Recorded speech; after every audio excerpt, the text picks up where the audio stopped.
Yeah, let's go half blind, Fantastic. full mind. I like it. I was speaking to the parents about the name. They're like, "Oh, he's gonna probably find it offensive." I'm like, "Nah, I reckon he'll Nah, love I'm fine. I'm fine with it. I make plenty of jokes about it myself, so I'm not worried at all. it." Awesome, man. But yeah, if you're ready, we'll get it kick started. Yeah, let's do it. Hey guys, and welcome to season 2, episode 18 of Couch in the Mind, clearing the mind one couch talk at a time. On today's episode, I've got Keillah join me in conversation around the topic of half blind, full mind. How's it going, brother? Good, brother. How you doing? Yeah, good, man. Oh, mate, it's been a crazy start of the week, but you know what? I'm looking forward to getting to this episode because I feel like as if I'm going to get so much out of, what you have to share today. And I mean, we've only met once, coincidentally, at a Brazilian jiu-jitsu open roll session. You absolutely whipped my ass. It's my first time doing it. No, if I can give you one tip, because I was in your situation a year ago, is like when you're a white belt, relax. Yeah. just relax. Because like if you go hard, the other person's going to go hard, but they've got technique and they can go hard. So that's kind of like you got to find that balance and pick your moments there. Yeah, man. Something that I kind of picked up on from yourself and from some of the other guys I was rolling with is that I was trying to use my strength as opposed to just taking it easy and trying to maneuver my way out of a certain, I guess, shitty situation per se. But yeah, Mike who introduced me to Brazilian Jiu-Jitsu, shout out to Mike, former school teacher of mine. He did say to me that it's very much like chess. You've just got to wait till you can make the right move and just pounce on it, but figure out a way of doing it without fatiguing so quickly. Yeah, exactly. Yeah, so I'm still working that out myself, but I'm slowly getting there, enjoying that sport as well, and enjoying like the as we spoke about earlier, a bit of the ego death that goes around with doing that, getting 100. smashed by absolutely everyone, people who are 30, 40 kilos lighter than you and just tying you up and choking you out. It's a humbling experience every time you get on the mat. 100%, man, 100%. So, but the name of the topic, the reason why I chose it is because the situation that you had gone through, and I'm sure, I would love for you to delve into it at some point in this episode. It was an unexpected situation, and as an outcome, unfortunately, you became half blind, but through that situation, you've become a better person, and I did hear that you stated, I think it was on when you were on MKR, and again, I'd love for you to delve into that too. I'm sure the listeners would be eager to hear about yourself and your journey through MKR. But I did hear that you stated that if you had the opportunity to go back in time, you wouldn't want to change the situation. You're actually glad that you went through that situation and now half blind. Yeah, 100%. And even reflecting on that more now, I think that I was headed down probably a shitty path at that time with I was partying a lot. I was hanging around fair few drop kicks. I was kind of, it sounds harsh, but I think I was kind of on that same sort of path myself. And but at the same time, I always had this draw towards surfing, and because I'd surfed my whole life, surfing competition. So I was kind of torn between two worlds. I was like, oh, I'm like partying with my friends, but like every time I do, I like felt so shitty about myself. And I was like, I've missed the surf, I've missed the chance to train, I've missed the chance to compete. And then when I got hit with the glass and I was in hospital, basically all I was talking to everyone about is like, am I going to be able to surf again? Am I going to be able to surf again? And it's like, having that dream potentially being ripped away made it so much more like, I need that now. So I had like, I guess a determination from the start, and it was a very harsh wake up call, I guess you could say. And I didn't wake up straight away and like go, all right, now I'm going to be a world tour competitor or anything like that. I had for sure. Yeah, I had some, had a few years of battling with that. And actually, funny enough, recently I've been diagnosed with ADHD, which there you go. has made a lot of my earlier life like a lot of sense to it, because I think I would make a lot of irrational decisions, or I would be like, because I'd always have the surfing in my head of what I wanted to do, I'd be like super duper strict and not drink and not go out and for months and months. But then I'd have one drink and I'd lose the plot, and I'd like basically black myself out. Wow.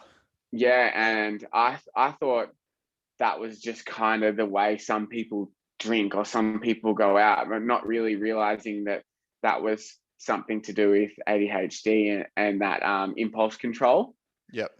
So like looking back on a lot of that stuff now, it's like like I would kind of like frown on a lot of the things I did and go, oh, like I wish I didn't do that, but I just didn't understand myself then. And now when I'm feeling any sort of irrationality, I'm like, oh, that's that bit of the ADHD. I can like stop that straight away. I know what's going on. And yeah, it's good. It's good to have that general understanding now. So that way, when you put yourself in a situation where you feel as if it's been brought to the forefront, you probably know how to better handle it. Oh, for sure. I decided to not go for medication, but there's I've got a great naturopath. Actually, shout out to Seed and Sprout Nutrition up in the Sunshine Coast. She's amazing, and she said she knows that I really care about what I eat and what I put into my body. So she's like, let's try some amino acids, and I've jumped onto L-theanine and GABA each night, and it's taken the edge off that over the top spontaneity, or like my wife would just like laugh at some of the stuff I would do sometimes. Like it rained for a couple of days, and so I decided, like, because it was raining here, I'm gonna jump on a flight to Bali same day. And she's like, that's not a normal thing, and I thought it was completely. I was like, oh, what's wrong with that? Let's go. Like, yeah. So you're always like constantly on the go. You struggle to sit down and kind of have that relaxation time. Yeah, relaxing has always been a bit of a struggle, and like meditation definitely is like, everyone's like, you got to meditate, but I just couldn't get my head around it. I couldn't sit there. And then when I realized that might have been the problem, I started taking the amino acids.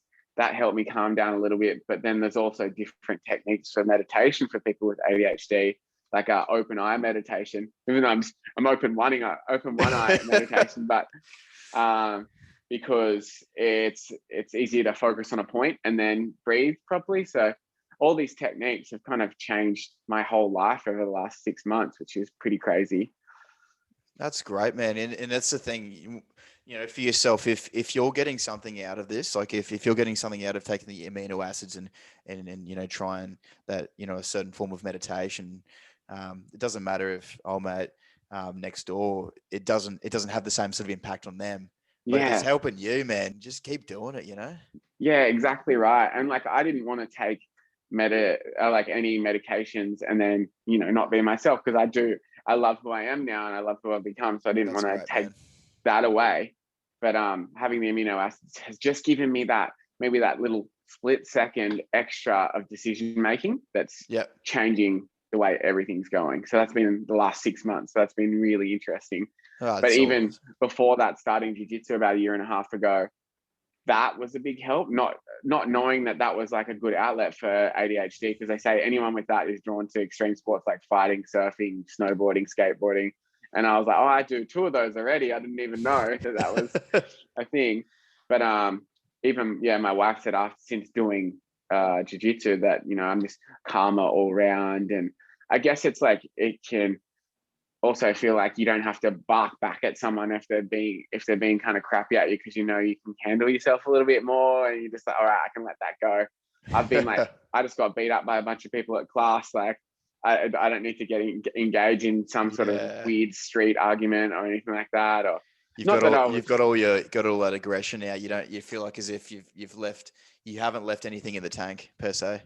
Yeah, exactly right. And I think that that's actually why I'm starting to compete with surfing again, because I'd done contests after losing my eye over the years, because like I said, I had that dream. I always wanted to compete and compete at the highest level, but I couldn't focus in properly. I was just kind of surfing and trying to eat well, and I'd show up to comps not really well prepared, and my boards weren't right, and just there was always a little something going wrong around comps. And then I'd get into them and I'd freeze up. I'd get super duper nervous and like feel like I couldn't feel my feet. I'd have this detachment feeling, and jeez, wow.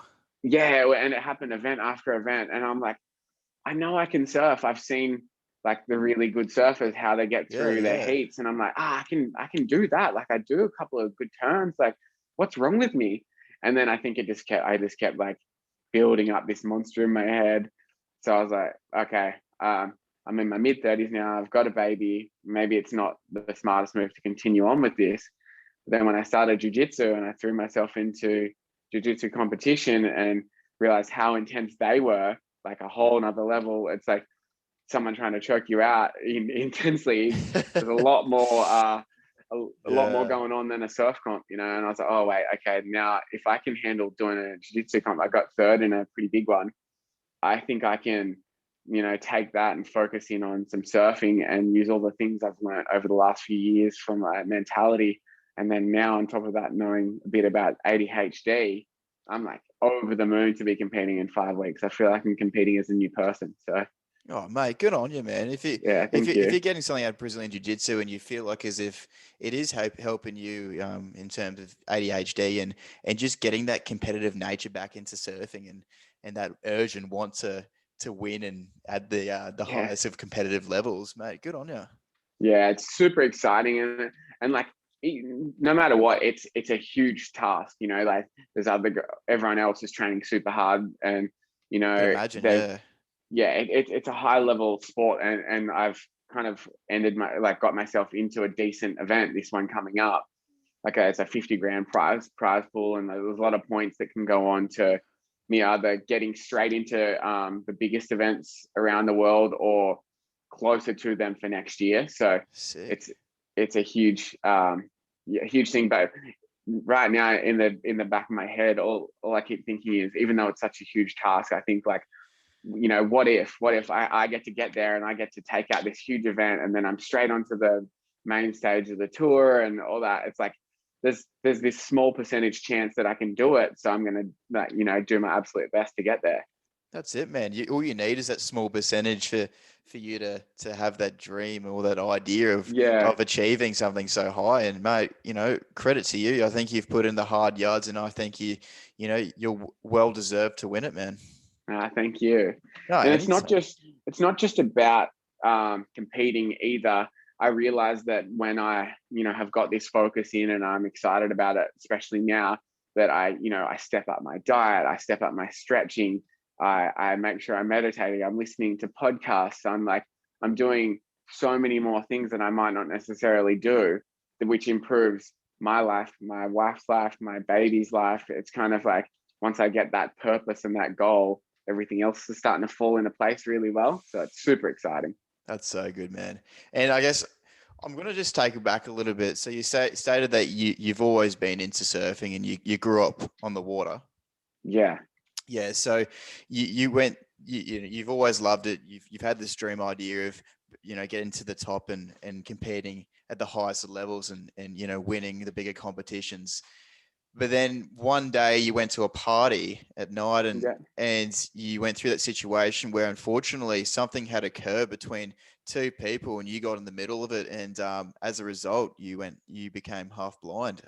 Do you want to explain to the listeners the pan out the situation as to what had occurred? Yeah. Well, I'll rewind it a little bit more again Yeah, and for say sure, that man. a year before my mother committed suicide. Yeah, wow. I'm so And sorry to hear that, mate. yeah, thanks, mate. But so as a younger guy, I just wasn't dealing with it. And I was telling all my friends, I'm fine, I'm fine, I'm fine, I'm good. There's nothing wrong. So I think all my friends at the time were like, oh, he's good. There's nothing wrong with him, but he's just, you know, going out a little bit and stuff like that. So I kind of, when that happened, I dropped my surfing dream a little bit, and I was just in a bit of a dark place. Only on the inside though, everyone else saw me Mm. as just like going out, having a hell time kind of thing. So I think that kind of led to the path of being in the wrong place, wrong time. Yeah, You for know, like sure. I wouldn't have, I don't think I would have been at that party if I wasn't feeling shit about myself in the first place.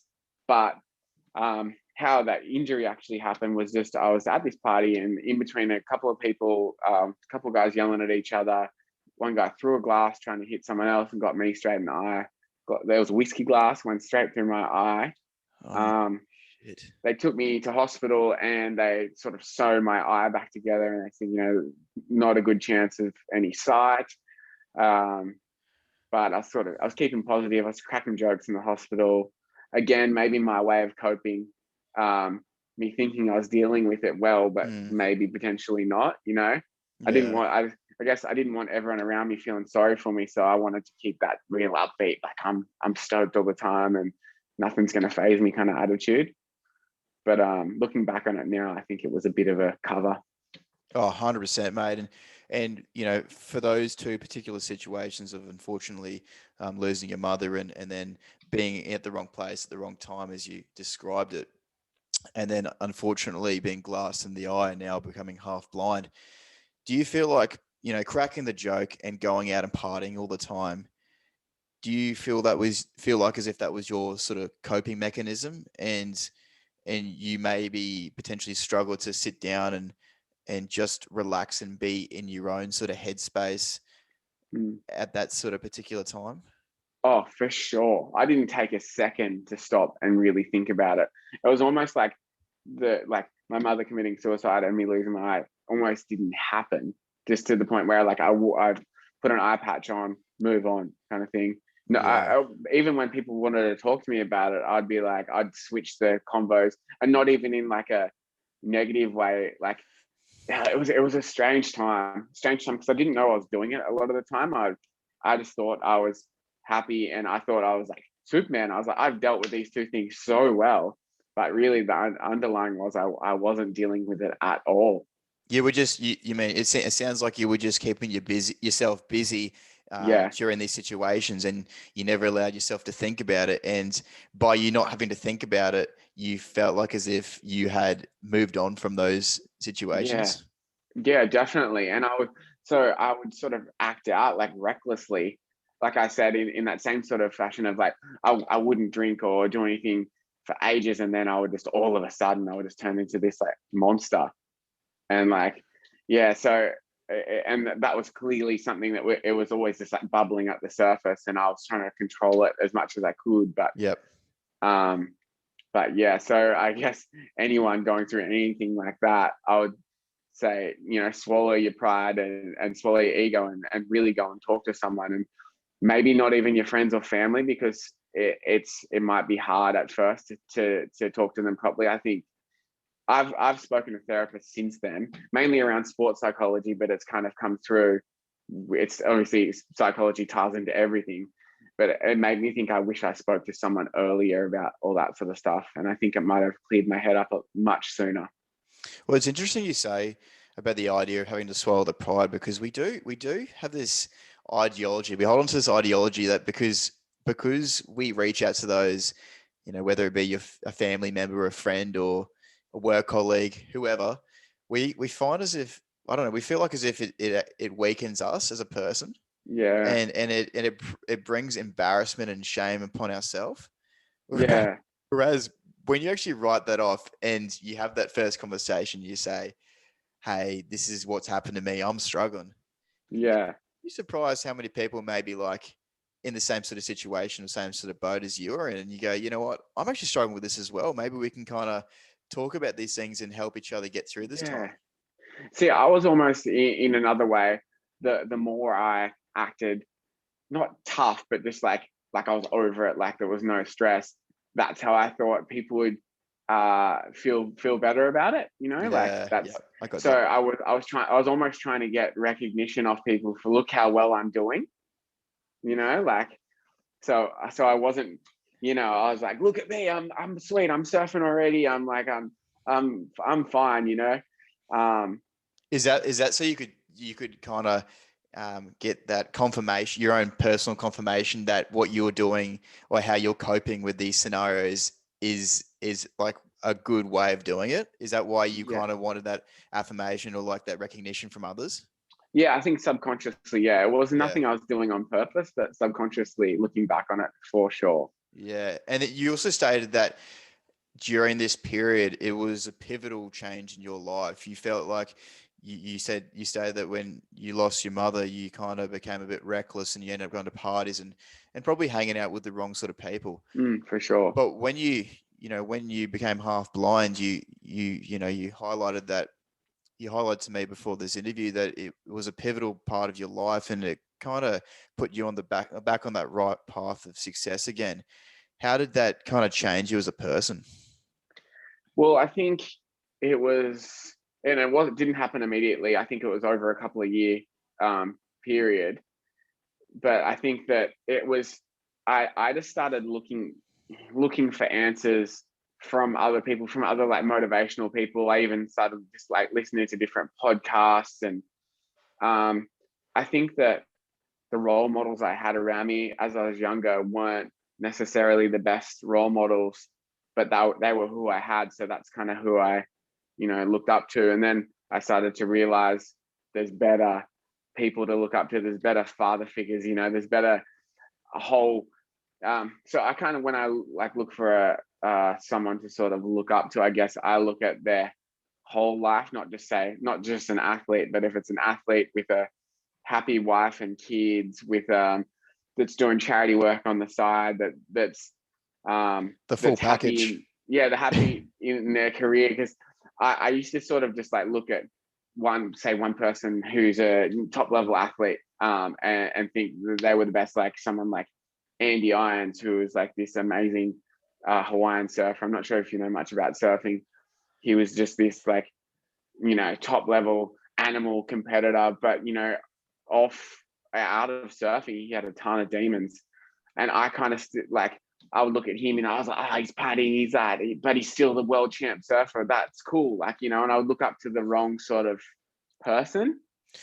Yeah, you see them as a good person because they're succeeding in the surfing world, but as a whole, with terms of their own sort of lifestyle and how they're treating others and themselves, they're probably letting themselves down a lot. Yeah, exactly. And so I kind of switched away from those sort of people, but now I'm sort of full circle and look at them and sort of like not pity them, but like understand them more. Like think, I understand that they're struggling with something themselves and they haven't dealt with it themselves. Like there's some dark demon in them that they haven't gotten through.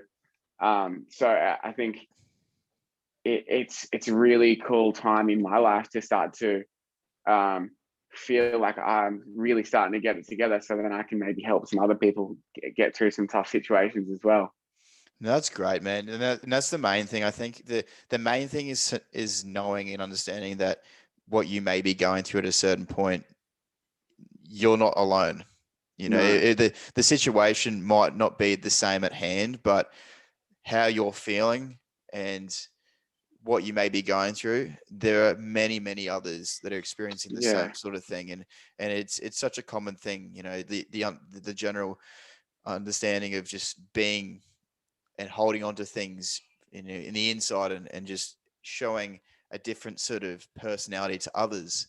Like you were saying, you're going out having fun, and your mates at the time had this perception that you were bloody having a good time. You had moved on from things and everything was going well with yourself, but they probably hadn't ever been taught how to sit down and have those conversations with others.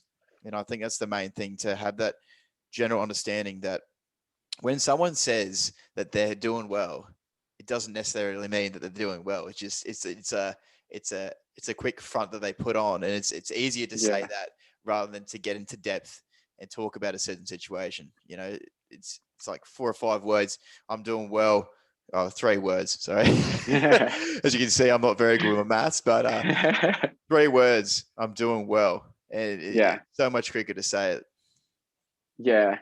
Look, I agree. I think that the more people can have conversations around mental health, especially, I know it's an issue with men and women, but from my perspective, what I've been through, younger guys, that's where I feel like I can really help, because I felt so misunderstood, and it was a lot to do with my own doing. Like I said, I felt misunderstood, but I was always like, I'm fine, I'm good, I'm fine, I'm sweet, I'm gonna go surf Bali, I'm gonna go do this, like I'm the life of the party, that kind of stuff.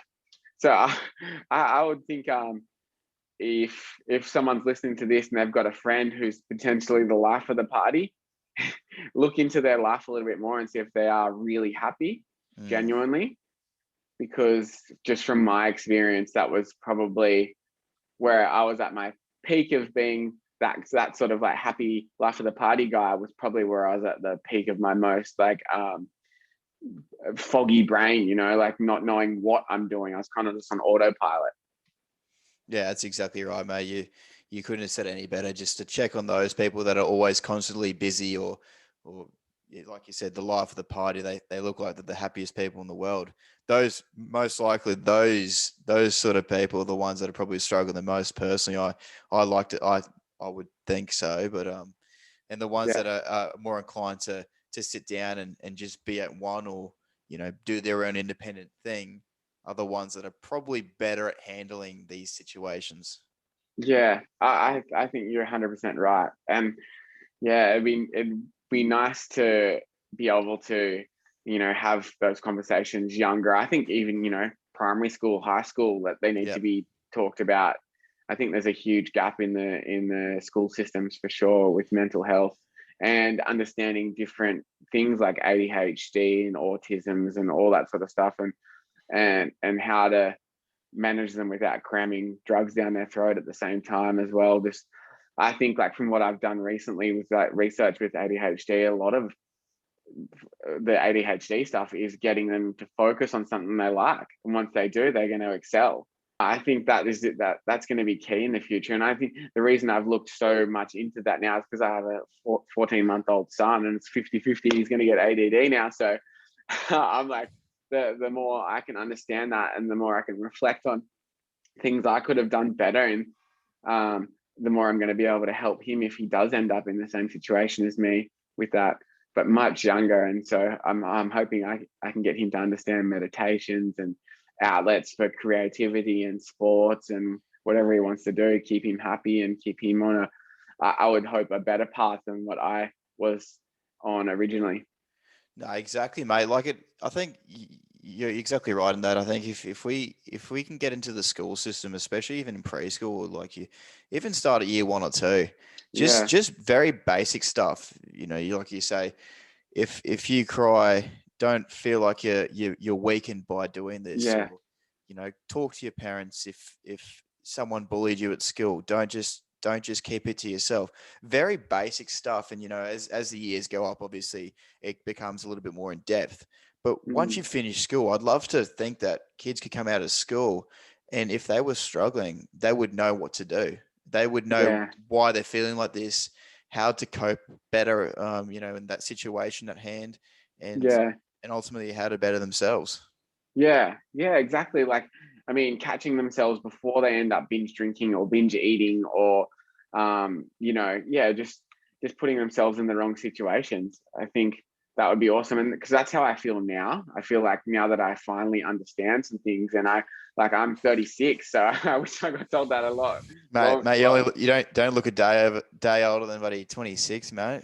Mate, I'll take that. There's a few grays in this beard. So stubble it out now. I got to keep it short now. I've got a full grey beard. I'm looking. I can't see. Look, I'll take it. I mean, because my wife's 29, so like I have to look a little bit younger. I don't want to be the old creepy husband. Mate, I think you're doing a good job. I wouldn't be too stressed. But yeah, going on to this whole journey, this new lifestyle journey. You're going on this positive journey, and then all of a sudden, MKR hits you up. Yeah, that was a funny one. Yeah, how did that happen? That came through social media. So I'd been doing putting up surf clips and stuff. Obviously, having one eye and wearing an eye patch and surfing sort of built me a small following. People were interested in the stuff I was doing. And then so someone from like a casting from MKR messaged me. That was when me and my wife I think we were engaged by then. Yeah, we were engaged. And she was doing lots of modeling stuff and stuff like that. So I think they just saw a good opportunity for like a bit of an abstract couple, as far as like me with the eye patch, and then my wife smoking hot as she is. And I guess they said they barely wanted to know if we could cook.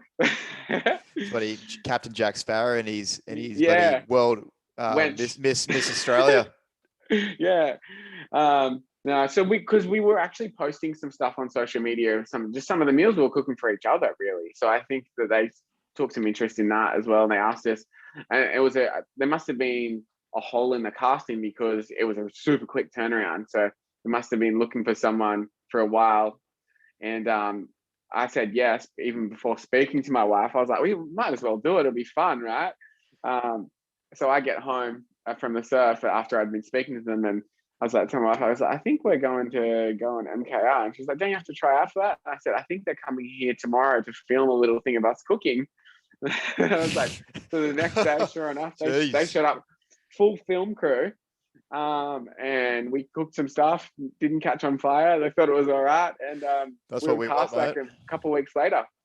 Oh, jeez, mate. That's it was a bit of a whirlwind, that one. Bit unexpected, mate, but I can think of worse things happening. Again, remember I said I had some rash ADD decisions? Yeah. There's one of them. There's one where I'm just like not thinking. I'm just like, all right, let's do it, not knowing that it's like 3 months away from home, and because we had other work going on with the social media marketing. I was like, nah, time to pack it up. We're off to Sydney, and then we got into it. But it was actually a really fun experience.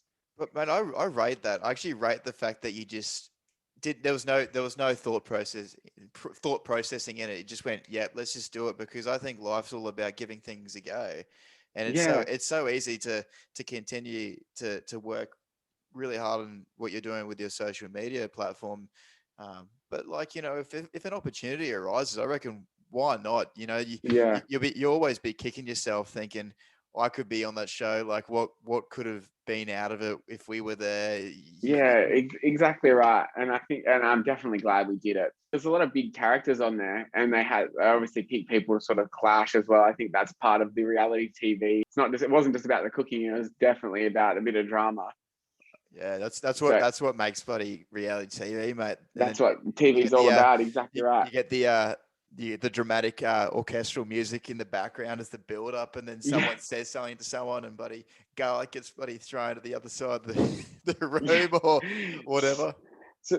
So we stayed right out of that. We were just like we knew that was happening in the show, and like there was people like, there's rumors against other teams and all that sort of stuff, and we just like, me and Stacey, my wife, before the show, we're like, let's just stay out of the drama. Let's try and be the best cooks we can be and have a bit of fun with it. And I'm glad we did that, because we actually did get to enjoy a lot of the show and learn a lot in cooking. I feel like we were pretty average cooks before we started the show, and then by the end of it, we definitely know a thing or two. No, that's great, man. I think you did the right thing. I would have certainly done the same thing, mate. If I was in those situations where someone said something to me, honestly, I wouldn't know what to do. I mean, you got a camera in front of you, so you probably would. Your reaction would probably be slightly different to what it would be like without a camera. But yeah, but the thing is, so they're very tactical of those TV shows, because they let everyone drink wine the whole day, pretty much. The show starts filming at like lunchtime and doesn't finish till 1 a.m. Each episode. So a lot of the crew were just drinking. So by the end of it, they forget the cameras are there. They're just firing. And they just say it as it is, yeah. So we were pretty tactical also in not drinking either. It was like, it's not really worth it. I did not want to be that guy on TV saying something dumb and like getting into arguments. Especially I didn't do jiu-jitsu then, so I probably would have been heaps more fiery. Good call, brother. But I guess something I was going to mention as well is, what do you reckon was more challenging after, when you went half blind and tried to get back into professional surfing, and you've been successful in that feat, but just making that move back into that field, what was more challenging, that situation or having to cook for Peter Manu? I would say definitely going back into my passion of surfing. Cooking for Peter Manu was a thrill and it was fun, but yeah, I think they have a way of putting the pressure on you. They know how to do it with the show, with the lights on, and with like people yelling at you and stuff like that. So in the moment, super intense, but it was just like that one moment where I was like surfing and losing my eye and all that sort of stuff. This has been like a 10-year process, and I'm still going through it and I'm still learning. But I'm super appreciative of the process as well, because as I said, right now, especially, I'm in the best place I've ever been in my life. Oh, congratulations, man. And the next question I pose to you is this, and that if you didn't do any like goal setting, or you didn't know where you were heading in terms of what you're wanting to achieve, do you feel like you'd be in the best sort of place possible as you are now if you didn't take the time to kind of sit back and think, okay, so this is the situation, this is what I want to achieve, and this is how I'm going to do it? If you didn't give yourself the opportunity to do that, do you think you'd be in the same situation as you are in now? No way. And it's a tactical move to find my passion in that way, so I could find the drive to do all the other things like eat right, meditate, go to bed on time, all that sort of stuff. Without like that purpose or the passion, I think I'd still be like floating around like, oh, what am I gonna do? Doesn't There's no real repercussions to me not living like my best life I can, So I'd say having a passion and purpose is everything for me. And if surfing did end, surfing, I am 36, so actually, I hate saying that. I shouldn't say that. 36 doesn't matter. I'm the most fit and healthiest Mate, I've ever been in my life. Age is just a number, mate. Yeah, exactly. I think you know what it is. A couple of months ago, I showed up to a contest just to. I basically just wanted to get the points for showing up for the contest. I hadn't been surfing well enough to be competing at a high level, but I heard a coach, a well-known coach, I won't say his name, say, "This guy's going to need a walking stick soon." And I was like, "Oh, okay." Again, luckily I've been doing jiu-jitsu for a while, because I would have been snappy. Yeah. But I let it go. So I kind of laughed, and I was like, "This guy's a coach I think he's a couple of years younger than me." And I walked away, and I was like, I think he might be just intimidated the fact that he's given up and I'm still pushing. Pure, or even pure jealousy. Yeah, exactly right. I mean, like this guy in particular, he had a great ability, but maybe he didn't have the heart for it, or he didn't have the drive or the passion for it, really. And then to see someone else, obviously, one eye, one eye showing up like late for an event, it was probably a bit intimidating. But I love that. I think like I want to see more people doing that sort of stuff. I want to see people like pushing the boundaries, or making people who that sort of mind frame, make them uncomfortable, make those people uncomfortable, make them question why they are uncomfortable. Yeah. What's the real issue? That again, that's another front. That's another one of those things where like they're trying to project something else on someone else, but they're not dealing with their own shit. So Yeah, well, that's an interesting one, because I do feel like as if when people are doing like that, much like what I just said, I think it is out of pure jealousy or spite, because maybe they had wished that they were still fit enough to be able to surf, and then they see someone, one-eyed going into battle yeah, against the waves, and they're doing really well, and they're going, shit, like yeah, like I can't even bloody walk. My knees are giving way, and this bloke's yeah. bloody showing me up. Yeah, so I want some people to feel like that, and then go, all right, time to get into the gym and strengthen my legs. My dreams aren't over, and maybe it's not competitive surfing, but it could be. I mean, obviously, I'm kind of tailing to sport right now, but anyone in in the mid-30s bracket who thinks they had to give up on their sport because they weren't quite there yet, there's so much room to improve, and I mean, I feel like I'm just getting stronger and better day by day. No, So I want people to feel that. that's good, man. I think if you can take care of yourself mentally and physically, I think that everything else is put in place, and anything that you kind of want to set out to achieve is, I don't see anything is unachievable. And I think if you put the Yeah. hard yards into anything you do, regardless of what people may say or think about what you're trying to achieve, there's no reason why you can't do it. Yeah. And just like I said at the start, what if, I'm putting all this effort, what if I turn around and I smash it and get this huge result in this big comp? Like how amazing that's going to be. Or on the flip side, what if I show up and I do my best and I don't win my heat, but I've still done my best? That's still epic. Like I'm still showing up. I'm still doing my best. I'm sure you can still give the coach that we do not name the the classic ups. Yeah, exactly right. Well, look, I'll probably be surfing against some of his athletes in 5 weeks, so we'll see how we go Mate, I'm there. sure you do well, brother. But I guess Yeah, maybe the lasting question I might want to say, and before we wrap this interview up, is maybe along the lines of what you're trying to say and try to project to others. If someone, if people are putting you down and they don't believe in what you can achieve, and maybe something's happened and it's kind of taking you back to square one, how do you manage to kind of just brush aside what people think and get back into your fittest and healthiest version of yourself and give yourself the best opportunity to get through to that point where you're happy with what you're trying to try and do? Yeah, well, I think what we touched on before was that usually when people are projecting that kind of stuff on you, it's something to do with themselves. So I think I go back to focusing on myself in that I'm happy with who I am. I'm happy with where I'm going. I'm excited for whatever project I'm working on, at that time. And whatever they're going through is really nothing to do with me. Unless obviously it's a physical confrontation or they're, attacking me online all the time or anything like that. Because working in this like social media world, you can get those sort of like trolley people and they're in the same boat. They're obviously not happy, because who the hell who's happy in their life would sit there and type out some mean comment to someone? Like that's not a happy, healthy person. So yeah.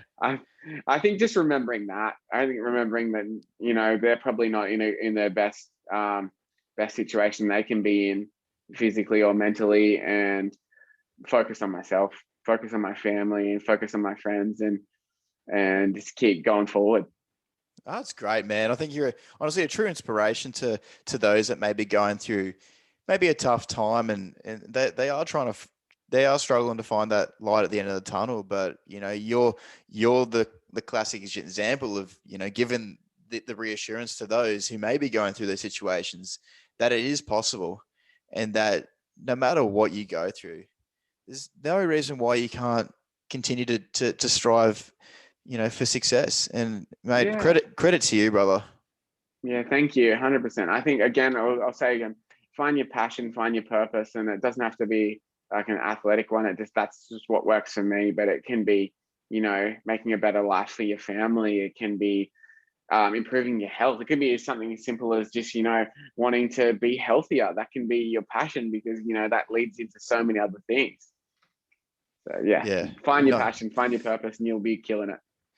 Mate, thank you so much for joining me on the show today, for what you had to share. And I'm, mate, proud of you for being so open about some of the not so great situations that happened to you early on in your life. And it's hard to talk about this sort of stuff, but I think it's true credit to you that you're now comfortable enough to share it, and because you're in such a great state of mind. But I'm sure the listeners tuning in today, it might give them that backing, that there's no reason why you can't speak up if you're feeling like you're going through a tough time, and that life's getting the worst of you. So thank you again, mate, for sharing. Yeah, thanks for having me. I really appreciate it. Well, hopefully we'll get back on the jiu-jitsu mat soon as well. Yeah, man, I'm thinking of going there once a month. So just let us know. Yeah, let us know. Come down. That'd be great, man. But I, again, appreciate you sharing what you had to share today, mate. But this has been season 2, episode 18 of Couch in the Mind, clearing the mind one couch talk at a time. And to the listeners tuning in today, I've had Ash Keillah joining me in conversation, but absolute weapon, absolute legend. And we were going over the topic of half blind, full mind. So guys, if you want to check out his social media platform and Instagram, I'll leave his Instagram bio in the link below. But as always, if you guys need anything and are struggling, just reach out to me on the Couch in the Mind Facebook page. Enjoy the rest of the week, and I'll catch you guys later.